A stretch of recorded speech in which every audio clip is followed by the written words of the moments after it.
Captain Daniel Hayes stood on the bridge of the horizon's edge and stared at the empty communications screen.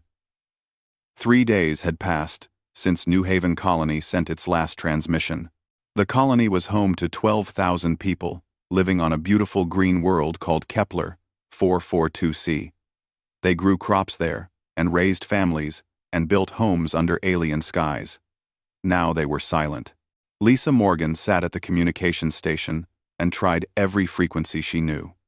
She sent emergency codes and standard greetings, and even old Earth music that colonists always responded to. Nothing came back except static. Her hands moved across the controls with increasing urgency as Daniel watched from behind her shoulder.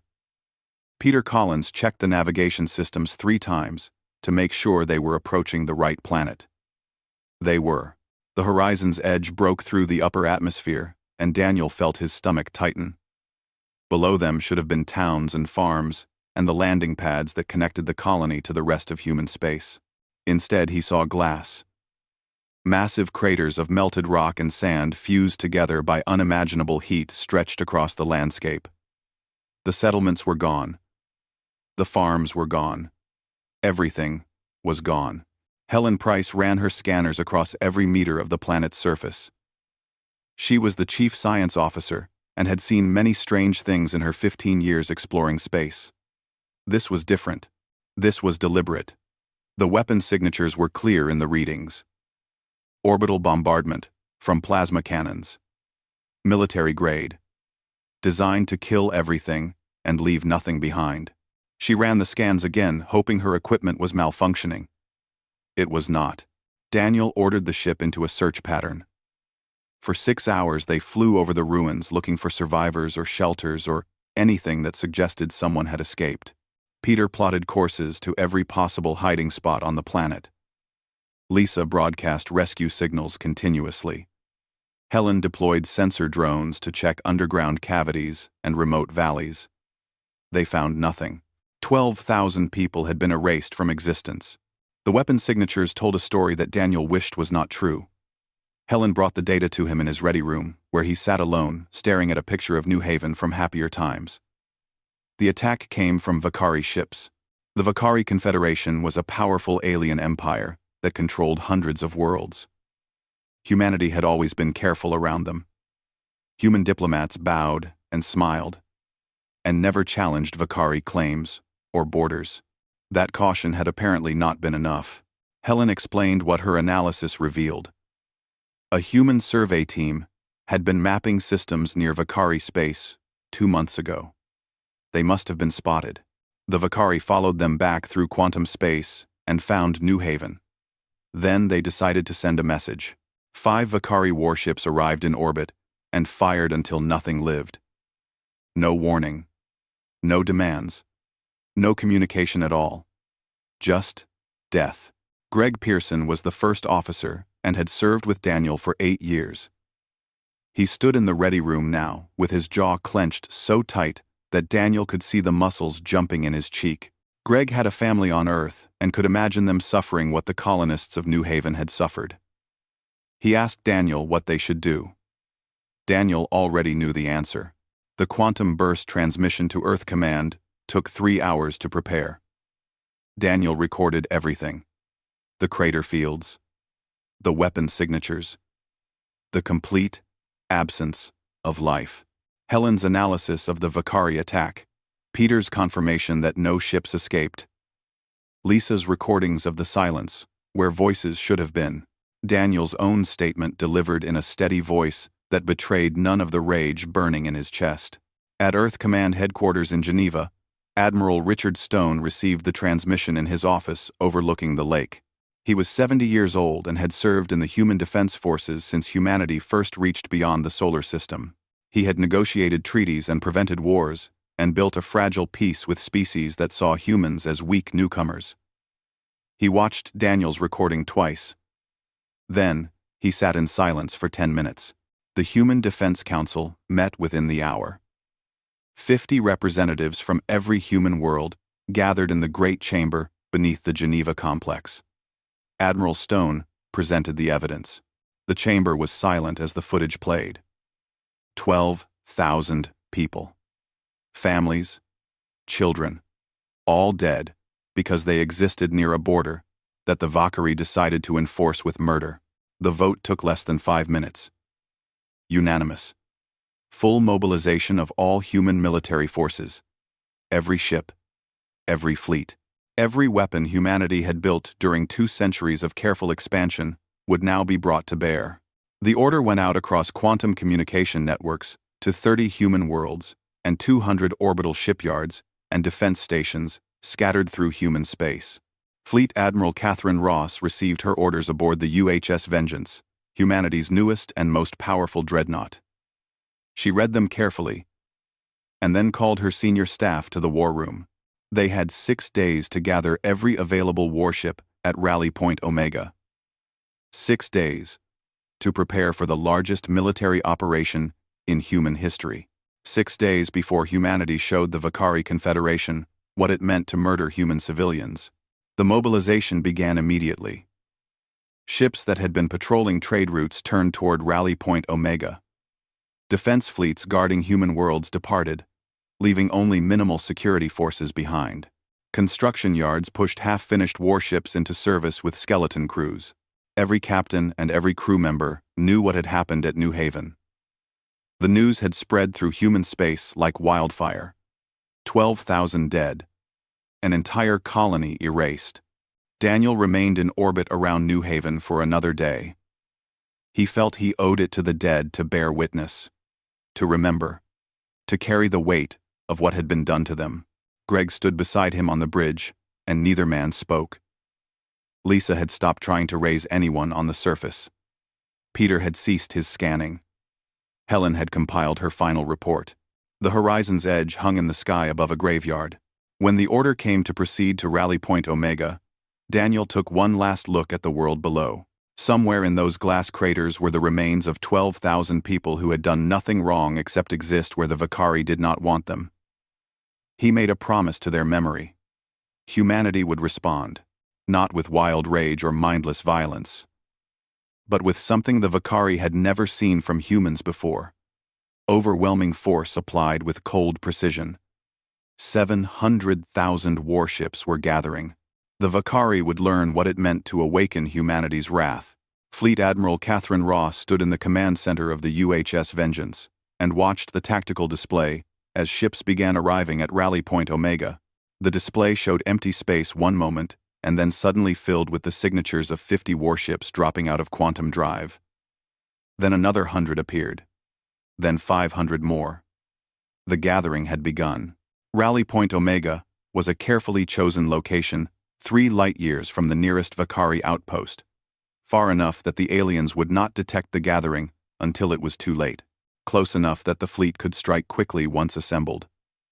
Catherine had chosen this location herself, after reviewing star charts with her navigation staff for 2 full days.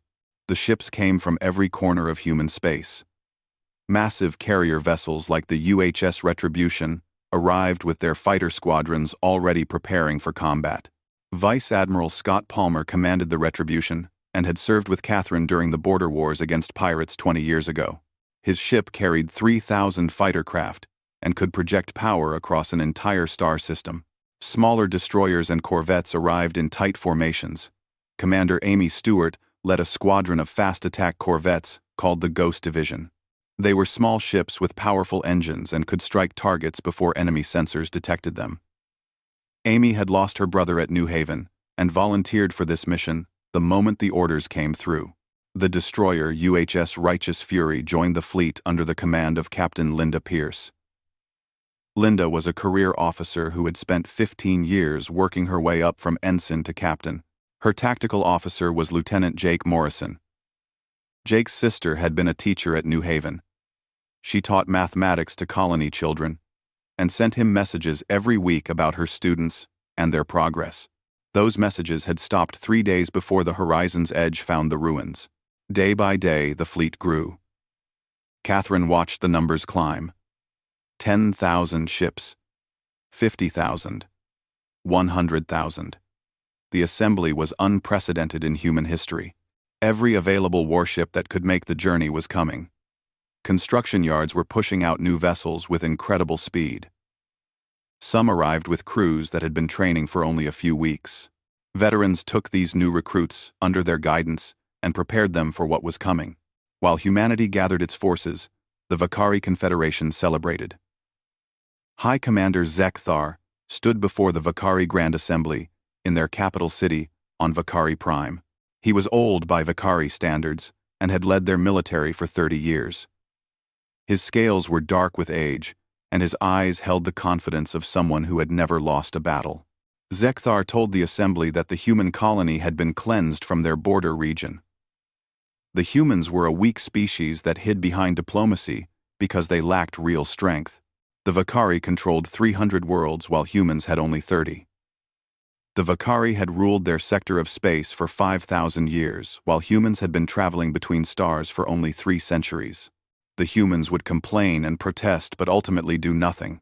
The assembly cheered Zekthar's words. They had seen human diplomats bow and apologize and accommodate Vakari demands for decades. The humans always backed down, always sought peaceful solutions, always avoided conflict. The destruction of one small colony would be no different. The humans would accept it as the cost of existing near superior powers. But the Vakari intelligence networks were not as thorough as Zekthar believed.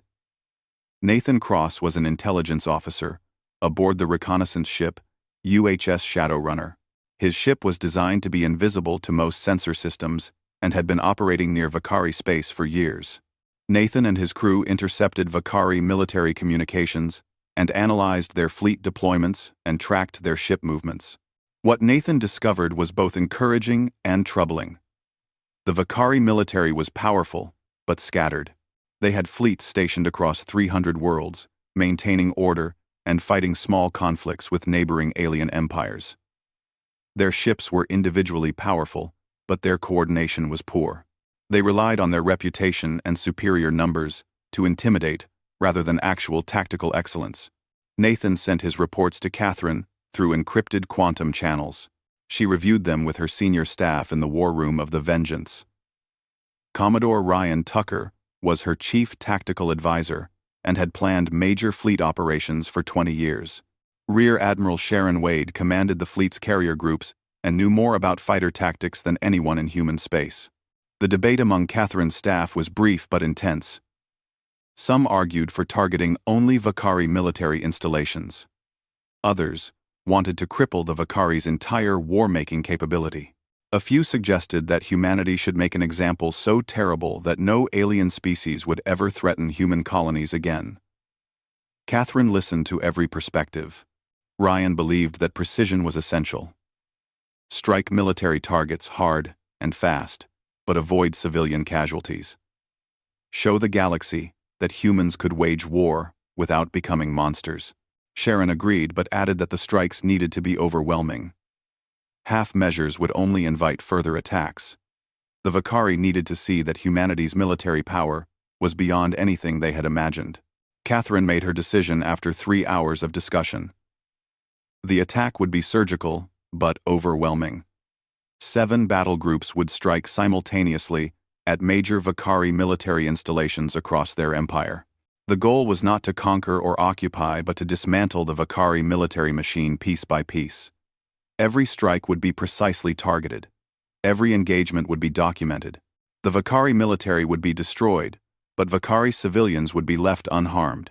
As the fleet continued to grow, something strange happened among the human forces. There was no rage-filled speeches or calls for vengeance. The crews went about their duties with calm efficiency. Fighter pilots practiced attack runs. Engineers checked weapon systems. Medical staff prepared for casualties.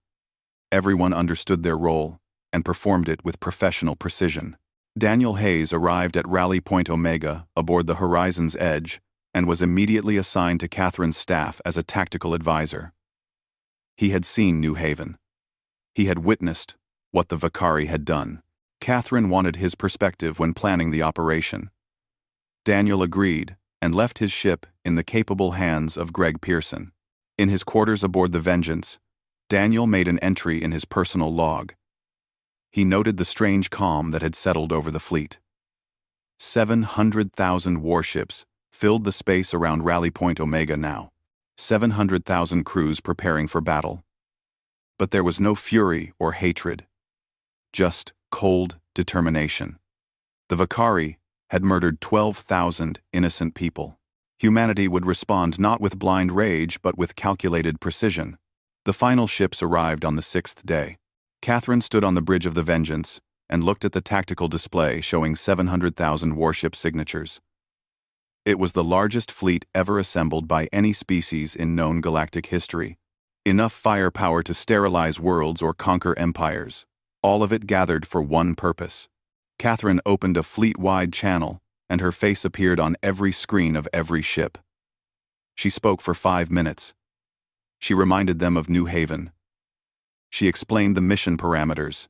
She emphasized that they were not going to become what the Vakari were.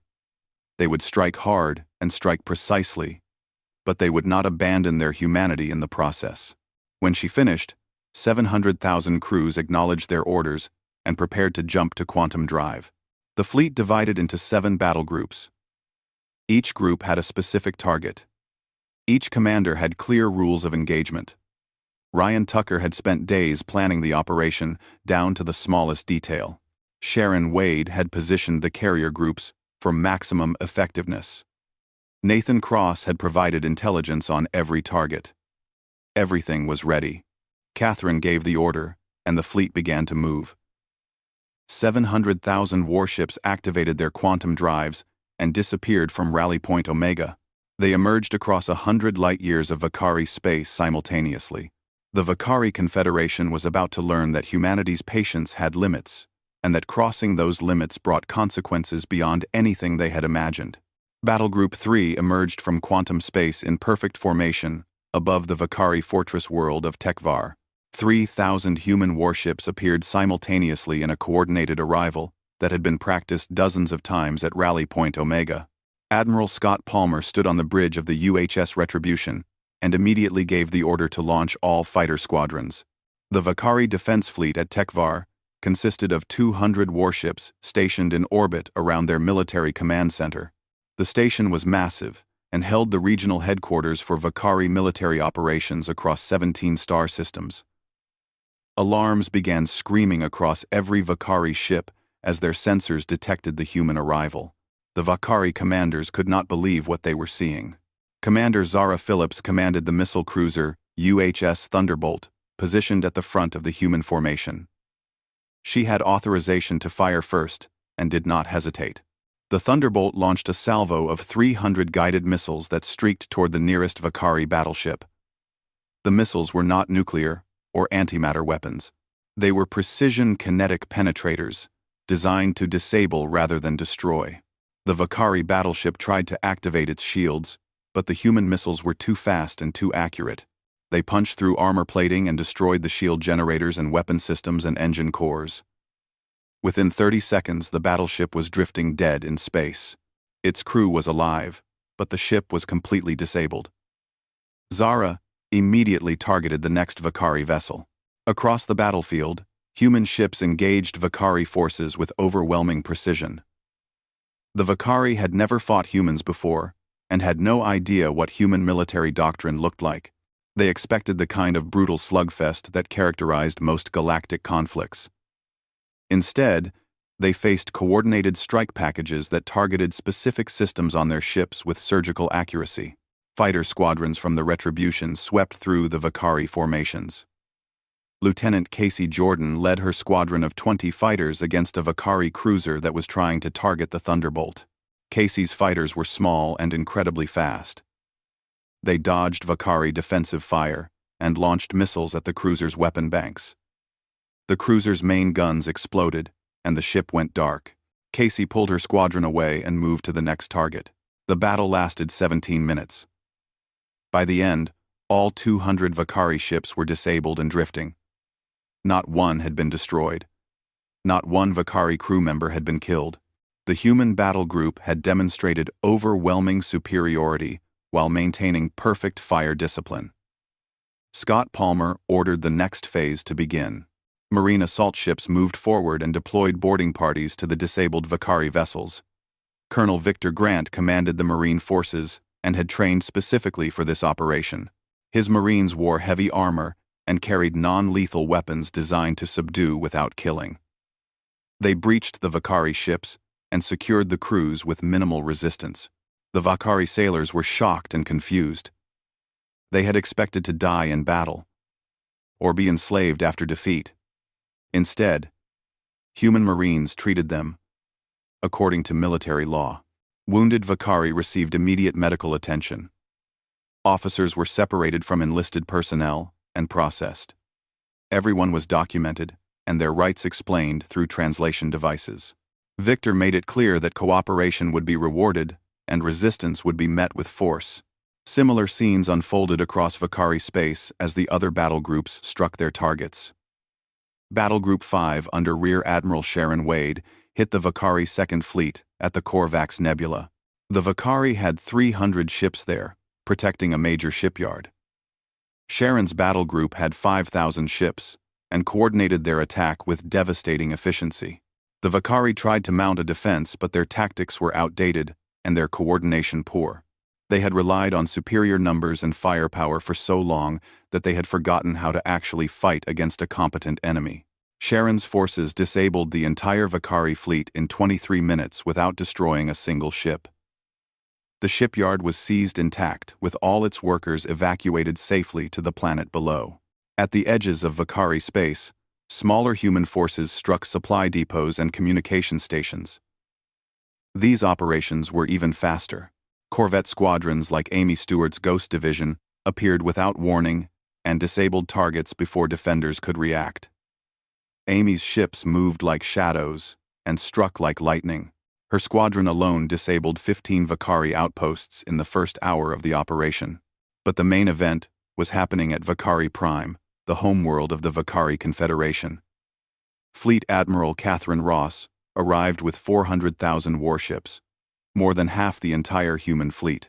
They dropped out of quantum space in a sphere formation that completely surrounded the planet. Every approach vector was covered. Every escape route was blocked. Vakari Prime was cut off from the rest of the galaxy. The Vakari Grand Assembly went into emergency session as human warships filled their skies. High Commander Zekthar stood before them and declared that this was impossible. Humans did not have this kind of military power. His intelligence had said they only had 50,000 warships total. Where had 700,000 come from? What Zekthar did not understand was that humanity had been building for 2 centuries. Building quietly. Building carefully. Every orbital station around every human world had construction yards. Every asteroid belt had mining operations feeding those yards. Humanity had learned from history that peace required the capacity for overwhelming violence when necessary. They had simply never needed to show that capacity until now. Catherine opened a communication channel directly to the Grand Assembly. Her face appeared on every screen in the Vakari capital city. She spoke in clear, measured tones that were translated into Vakari language by sophisticated computer systems. She explained what had happened at New Haven. She showed footage of the destroyed colony. She presented evidence of Vakari responsibility. Then Catherine explained why humanity was here. They were not conquerors. They were not seeking revenge. They were here to ensure that what happened at New Haven would never happen again. The Vakari military would be dismantled. Those responsible for ordering the attack would face justice. But the Vakari people would not be harmed if they cooperated. Zekthar listened to Catherine's words and felt rage building in his chest. He ordered the remaining Vakari fleets to attack the human blockade. Every available ship was to converge on Vakari Prime and break through the human lines. 300 Vakari warships responded to his command and accelerated toward the human fleet. The human response was immediate and overwhelming. Daniel Hayes watched from the tactical center aboard the Vengeance as the Vakari ships approached. He felt no satisfaction as Catherine gave the order to engage. The battle that followed was not really a battle at all. It was a demonstration. Human ships targeted the approaching Vakari vessels with precision fire. Weapon banks were destroyed first. Then engines. Then, shield generators. The Vakari crews were evacuated using transporter technology that the Vakari did not even know existed. The empty hulks were then pushed into trajectories that would send them into the local star. 8 minutes after the engagement began, 300 Vakari warships were gone, and not a single Vakari crew member had died. The Grand Assembly watched in stunned silence. Zekthar stared at the tactical displays, and finally understood what he had done. He had awakened something that should have been left sleeping.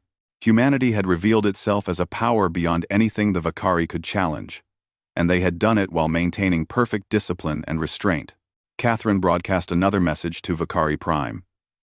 She repeated her terms: dismantlement of the military, justice for those responsible, protection for civilians.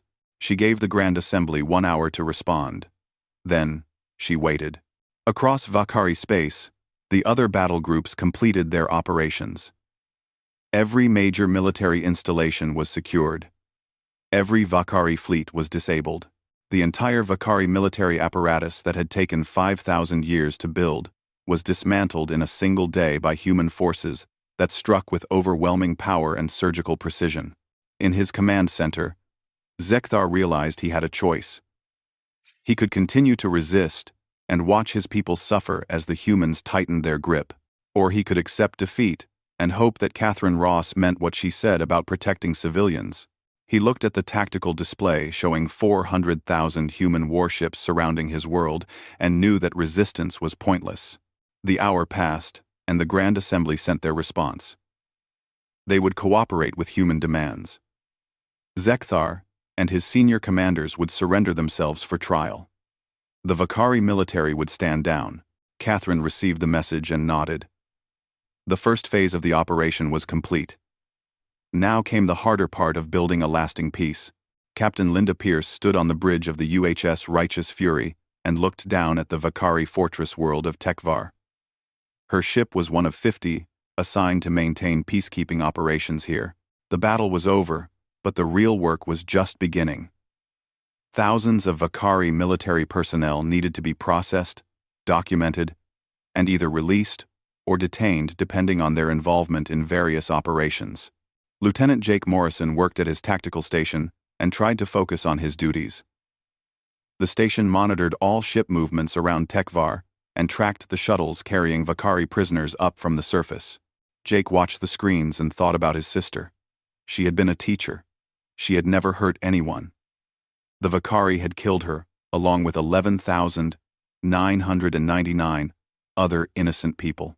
The Vakari soldiers being processed were young, many of them barely adults by their species standards. They looked afraid and confused as human Marines escorted them through intake procedures. Jake wanted to hate them but found it difficult. These were not the ones who had destroyed New Haven. They were just following orders, like soldiers everywhere. The real criminals were the commanders who had given those orders. Dr. Brandon Cole ran the medical bay aboard the Righteous Fury and had been working non-stop for 3 days treating wounded Vakari. Some had been injured when their ships were disabled. Others had been hurt during the boarding operations.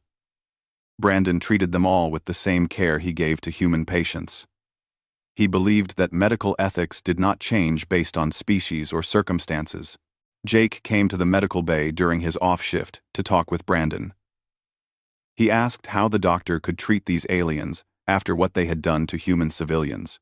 Brandon looked up from the Vakari soldier he was bandaging and met Jake's eyes. He said that vengeance and justice were different things. Humanity had to choose which legacy it wanted to leave in the galaxy. Brandon explained that every Vakari he treated saw that humans valued life even when they did not have to. Every wounded enemy who received care would remember that humanity could have killed them, but chose not to. That was more powerful than any weapon. Jake listened and thought about his sister. She would have agreed with Brandon. She always believed in doing the right thing, even when it was hard. At Vakari Prime, Fleet Admiral Catherine Ross oversaw the establishment of a war crimes tribunal. The investigation was led by Colonel Emma Jackson of the Human Military Justice Division. Emma had spent 20 years prosecuting military crimes and had a reputation for thorough investigations that stood up to any scrutiny. Emma and her team interviewed hundreds of Vakari officers and enlisted personnel. They reviewed communication logs and attack orders and tactical recordings. They built cases piece by piece with evidence that could not be disputed. The investigation took weeks, but Emma was patient. Justice required accuracy, not speed. High Commander Zekthar and 17 of his senior commanders were identified as the primary perpetrators of the New Haven massacre. The evidence showed that Zekthar had personally ordered the attack. He had received reports that a human survey team was operating near Vakari borders and decided to make an example. He specifically ordered that no survivors be left. The trial was broadcast across both human and Vakari space. Catherine insisted on full transparency. The galaxy needed to see that humanity conducted itself according to law, even in war. Judge Advocate General Patrick Warren presided over a panel that included representatives from neutral alien species. The tribunal was held in a large chamber on Vakari Prime, where the Grand Assembly had once met. Patrick was a career military lawyer who had served in the Human Defense Forces for 35 years. He was known for his fairness and his insistence on following proper legal procedure. The trial would be conducted according to galactic law with full rights for the accused. No one would be able to claim that the tribunal was merely revenge, dressed up as justice.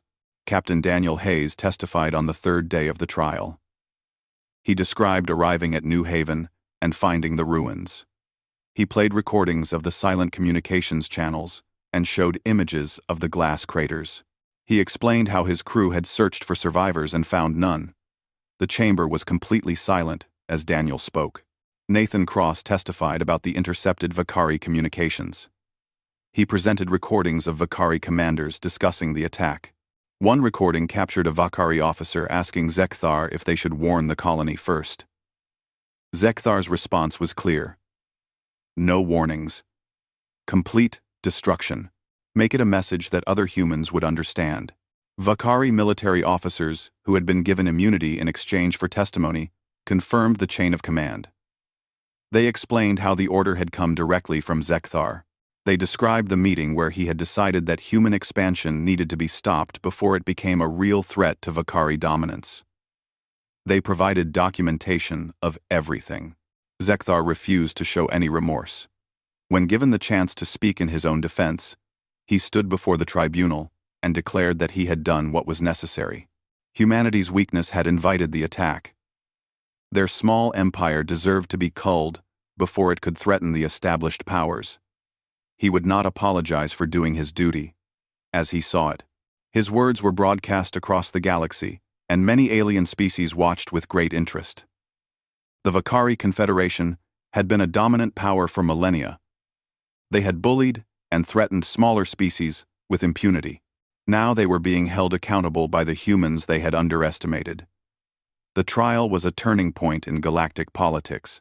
The evidence was overwhelming, and the verdict came after 3 weeks of testimony. Zekthar and his 17 senior commanders were found guilty of war crimes and crimes against sentient life. The tribunal declared that the attack on New Haven was not a military operation, but an act of mass murder against civilians. The galaxy needed to understand that such actions had consequences. The sentence was life imprisonment in a secure facility on a neutral world under the supervision of the Galactic Arbitration Council. Some human voices called for execution. They argued that Zekthar deserved death for ordering the deaths of 12,000 people. Catherine refused these calls and explained that civilization required adherence to law even when facing atrocity. Emma Jackson stood beside Catherine during the sentencing and felt proud of what humanity had accomplished. They had struck with overwhelming force when necessary, but had not abandoned their principles. The tribunal had been fair and thorough. The evidence had been presented clearly. The verdict was just. This was how civilized species should conduct themselves. Jake Morrison watched the sentencing from the righteous fury and felt something shift inside him. He had wanted Zekthar to die. He had imagined 1,000 different ways the old alien could suffer for what he had done. But now, watching the Vakari commander be led away in restraints to spend the rest of his life in prison, Jake understood what Brandon had meant. Zekthar alive in prison was a constant reminder that actions had consequences. His continued existence showed the galaxy that humanity could exercise restraint even when seeking justice. If they had simply executed him, it would have been revenge. This was something different. This was civilization, maintaining its standards even in the face of evil. The trial concluded, and the convicted Vakari commanders were transferred to the neutral facility. The Galactic Arbitration Council, an organization that had existed for thousands of years, but had rarely been called upon, now had real work to do. They would oversee the imprisonment and ensure that the sentences were carried out properly. Other Vakari military personnel who had not been directly involved in the New Haven attack were processed and released. Some were allowed to return to their families. Others were required to serve in the new Vakari Defense Force that would be limited in size and scope. All of them had seen how humanity waged war and administered justice. The lesson would not be forgotten. Linda Pierce walked through the corridors of Tekvar's command center with Jake at her side. The facility was now under human control, and would remain so until the Vakari proved they could be trusted with military power again. She asked Jake how he was handling everything. He said he was learning that his sister would be proud of how humanity had responded. Brandon joined them in the corridor, and the three stood looking out a viewport at the planet below. Vakari civilians went about their lives much as they had before. The war had touched them but had not destroyed them. Human peacekeepers maintained order, but did not oppress. This was what victory looked like when the victors refused to become monsters. The tribunal had set a precedent that would echo through galactic history. Power without restraint led to tyranny. Justice without law led to revenge. Humanity had demonstrated that it was possible to wield overwhelming force while maintaining moral authority. The galaxy was taking notice, and many species were re-evaluating their assumptions about the young human civilization. 6 months had passed since the attack on New Haven, and Fleet Admiral Catherine Ross stood in the command center of the UHS Vengeance, watching the final preparations for withdrawal from Vakari space. The occupation had been bloodless but thorough. Every Vakari military installation capable of projecting power beyond their borders had been dismantled. The time had come for humanity to leave. The Vakari Confederation was no longer the military power it had been. Their navy was reduced to 2,000 ships, enough to maintain internal security and defend against pirates, but incapable of threatening other species. Their weapons factories had been converted to produce civilian goods. Their military academies now taught defensive tactics and peacekeeping operations instead of conquest strategies. Catherine met with the newly formed Vakari Civilian Council in a conference room on Vakari Prime. The council consisted of 15 elected representatives from different Vakari worlds. They had replaced the militaristic Grand Assembly that had ruled for thousands of years. The change had been surprisingly smooth once the Vakari people understood that humans were not interested in permanent occupation. Council leader Sevanya was a former scientist who had opposed Zekthar's aggressive policies for years. She had been imprisoned for her views under the old regime. Now, she led her people into a new era. She stood before Catherine and thanked the human admiral for her restraint. Many Vakari had expected extermination or enslavement after the war. Instead, they had been given a chance to rebuild. Catherine accepted the thanks but reminded Sevanya that the peace was fragile. Human monitoring stations would remain in Vakari space for years to ensure compliance with the peace terms.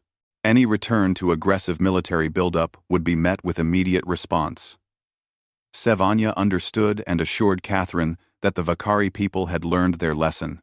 The cost of Zekthar's arrogance was clear for all to see. The Vakari had lost their dominant position in galactic politics.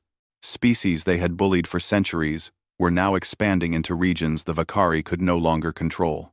Trade agreements that had favored the Vakari were being renegotiated. The empire that had lasted 5,000 years was being peacefully dismantled. Captain Daniel Hayes returned to the orbit of New Haven aboard the Horizon's Edge.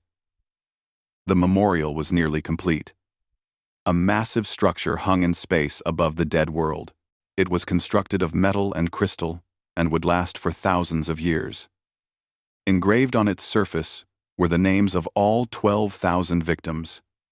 Every man, woman, and child who had died when the Vakari came. Carlos Reyes was the construction chief overseeing the memorial project. He had worked with both human and Vakari volunteers to build something that honored the dead while pointing toward a better future. The Vakari workers had been eager to help. They wanted to show that not all of their species supported what Zekthar had done. Daniel walked through the memorial with Carlos and read the names. His sister, her neighbor, the children she had taught, all preserved here forever. The memorial would serve multiple purposes. It would remember the victims. It would remind humanity of the cost of complacency. And it would show the galaxy that humans valued every individual life. The human fleet began its dispersal back to normal defensive positions. 700,000 warships had gathered for this mission, and now they returned to patrolling trade routes and guarding human worlds. But something fundamental had changed. The ships that had participated in the Vakari operation carried crews who understood what humanity was capable of when pushed. Lieutenant Casey Jordan returned to her home station aboard a carrier in the Centauri sector. She had flown 73 combat missions during the operation and disabled 9 Vakari ships without firing a single shot that killed anyone. Her squadron mates celebrated their survival and their victory, but the celebration was quiet. They had proven themselves in battle but knew that war was not something to glorify. Vice Admiral Scott Palmer gave a speech to the crew of the UHS Retribution as they departed Vakari space. He talked about the responsibility that came with power. The Retribution alone carried enough firepower to destroy a planet. That power had to be tempered with restraint and guided by principles. Otherwise, humanity would become no different from the Vakari under Zekthar. The galaxy had taken notice of humanity's actions. Dozens of alien species requested diplomatic contact with Earth. Many had watched the trial and seen how humans conducted themselves. Trade agreements multiplied as species that had been wary of humans now sought partnerships. The humans who had once been dismissed as weak newcomers were now recognized as a major power. Fleet Admiral Catherine Ross addressed the human people in a final broadcast from the bridge of the Vengeance. Her senior staff stood around her, including Ryan Tucker and Sharon Wade and Daniel Hayes. She spoke for 10 minutes about New Haven and about the response humanity had mounted. She emphasized that the mission was not about conquest or revenge, but about justice and security. Catherine explained that humanity had proven something important to the galaxy. They could strike with overwhelming force when necessary. They could project power across vast distances. They could wage war with precision and efficiency. But more importantly, they could do all of this without losing their humanity. That was what set humans apart from empires that rose and fell throughout galactic history. The broadcast ended and Catherine returned to her ready room where she sat alone for the first time in months. She thought about the decisions she had made. 700,000 warships mobilized, countless lives disrupted, the Vakari military dismantled, all because of what happened to 12,000 people on a distant colony world. She believed the response had been necessary and proportionate, but knew history would be the final judge. Jake Morrison stood before his sister's name on the New Haven Memorial. He had come here on his last day of shore leave, before the righteous Fury returned to patrol duty. He touched the engraved letters and remembered her voice and her laugh and her determination to make a difference in the lives of her students. She would never know that her death had changed the galaxy. Commander Lisa Morgan joined Jake at the memorial. She had been promoted for her service during the crisis, and now served as first officer aboard a new destroyer. She and Jake had become friends during the operation. They understood what it meant to lose someone to senseless violence. They also understood that humanity's response had been measured despite the pain. Lisa told Jake about a conversation she had with a Vakari engineer working on the memorial. The engineer had said that his people were afraid of what humans had done, but also grateful for what humans had not done. The restraint shown by the human fleet had saved countless Vakari lives. That restraint had given the Vakari people hope that peace was possible. Captain Linda Pierce made a final log entry from the bridge of the Righteous Fury as her ship prepared to leave Vakari space. She wrote about the mission and what it had accomplished. The guilty had been punished. The threat had been neutralized. The peace had been secured. 700,000 warships had answered the call not for conquest or glory, but for something more fundamental. Linda wrote that humanity had demonstrated two things to the galaxy. First, that humans would protect their own with overwhelming force when necessary. And second, that humans could wield that force without becoming tyrants or murderers. Both lessons were equally important. Power meant nothing without the wisdom to use it properly. The last human warship departed Vakari space on schedule. Admiral Catherine Ross remained in system for an extra week to ensure the transition went smoothly. Then the Vengeance activated its quantum drive and jumped back toward human space. The operation was complete. Thanks for watching. Thank you for watching. From deep space, an observation satellite recorded the departure. It showed the lights of 700,000 ships spreading across the void as they returned to their stations. Each ship carried crew members who had been part of something historic.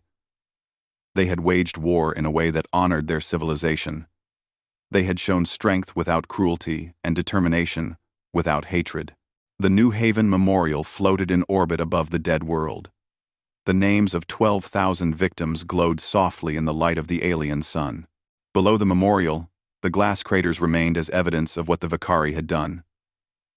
Above it, the stars held 700,000 human warships, dispersing to protect a civilization that valued every life. The galaxy would remember New Haven. The galaxy would remember the Vakari attack. But more importantly, the galaxy would remember how humanity responded. With overwhelming force and unwavering resolve and uncompromising humanity, the young species from Earth had proven that power and principle were not opposites, but necessary partners. Across human space, people returned to their normal lives knowing they were safer than before. The Vakari threat was gone. Other potential threats had seen what happened when humans were pushed too far. Trade flourished, colonies expanded. Children grew up hearing the story of New Haven and the 700,000 warships that came for calm vengeance. In his quarters aboard the Horizon's Edge, Daniel Hayes closed his personal log. He had written the final entry about New Haven. The dead were honored. The guilty were imprisoned. The future was secure. He looked out the viewport at the stars and felt something like peace settle over him. Humanity had faced its darkest moment and emerged with its soul intact. That was worth celebrating.